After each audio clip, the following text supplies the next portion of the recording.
Ito lang ayoko sa Hyundai Venue pagpataas. Tingnan nyo. Hala! Ito, Ay! yun ang problema. Hala!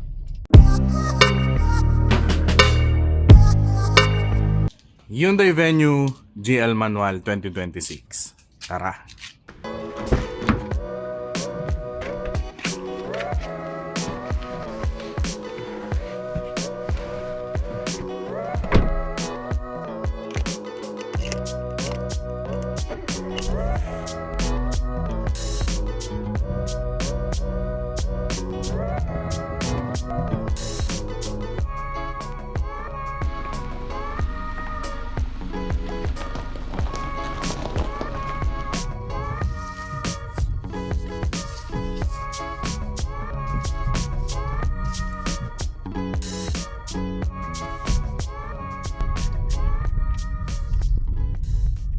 Pakinggan nyo mabuti yung background. Tahimik siya. Tahimik, wala kang maririnig na masyadong malakas na ingay sa labas. Wala kang maririnig na lagutok. As in, tahimik siya talaga siya. Parang premium yung quality niya pag nakasakay ka dito.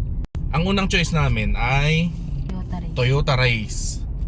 Tapos, tinanong din namin yung Kia Sonet. Pero mula nung nakita namin yung Hyundai Venue, Wala na. wala na. Alam mo yung parang may something. Final na to.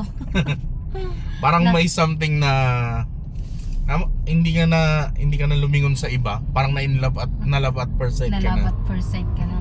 Mayroon siyang dating na hindi ko alam, hindi ko ma-explain. Kaya nagustuhan namin siya. Dito na tayo sa Manawag. Magsusundo tayo ngayon ng aming junanak.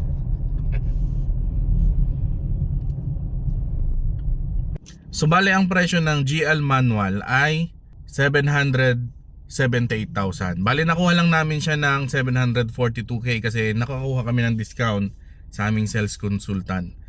So bale itong steering wheel niya na titilt siya. Kung hindi kasya yung tiyan nyo yan. Nakataas yan, taas baba siya. And yung kanyang aircon ay analog pa siya. Hindi siya digital. So mas gusto ko yung ganyan kasi para sa akin mas madaling ayusin kung sakali man na magkasira. Kasi analog lang siya. Guys, compared sa digital. And kasama na rin to guys. Kasama na rin yung kanyang Android at saka Apple CarPlay. Meron na rin siyang back camera. Ang gusto ko sa back camera niya, tingnan nyo.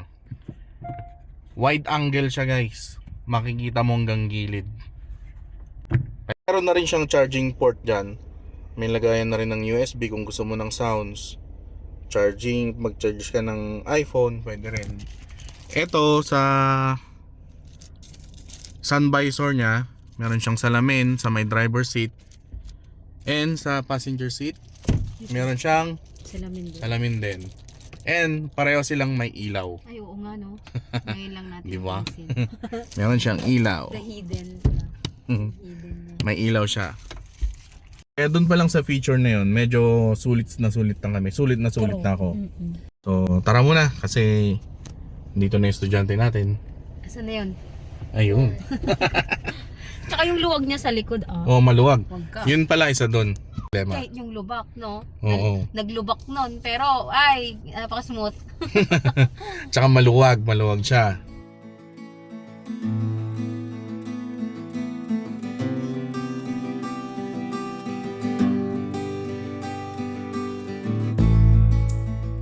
Dito nyo makikita kung gaano kaliwanag yung ilaw ng halogen light ng Hyundai Venue manual. Tingnan maliwanag yung ano. Maliwanag yung camera niya kahit medyo madilim na. Kaya nga. Ano din no, free na rin to, di ba? Oo. Yan ang isa pang nagustuhan namin. May kasama na rin siyang camera sa likod. Kaya nga. Pati yung camera niya sa likod, free na din, di ba? Yan yung ilaw niya na ano, halogen. Okay na rin siya. Maliwanag na rin. Ako malabo yung mata ko pero tingnan nyo naman, medyo maliwanag na rin. Ang advice ko lang, kumuha kayo ng light na tint. Huwag kayong magda-dark. Light na tint, tapos dito sa gilid yun, naka-medium na lang. Okay, drive-thru. Drive-thru muna kami. Pagtapos ng ng dentist. Pagtapos ng dentist, drive-thru naman tayo. Kasi request ni Bossing. Bossing, request ng bossing namin.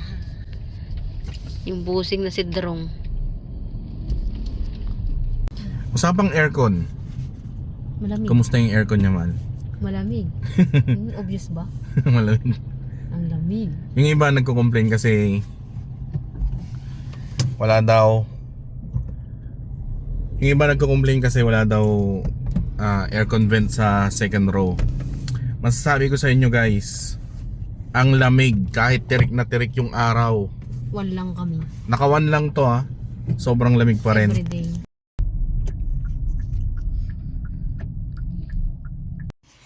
So punta muna tayo ng supermarket kasi may bibilin sila.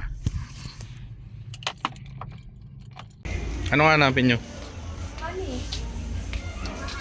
So yun, sa uphill naman walang problema. Malakas ang venue. Malakas humatak. And yun, dito na magtatapos yung ating vlog kasi medyo palawbat na yung ating phone. And kung may mga tanong kayo, comment lang, or gusto nyo gawang ko ng video, comment nyo lang sa baba. Bye! Bye.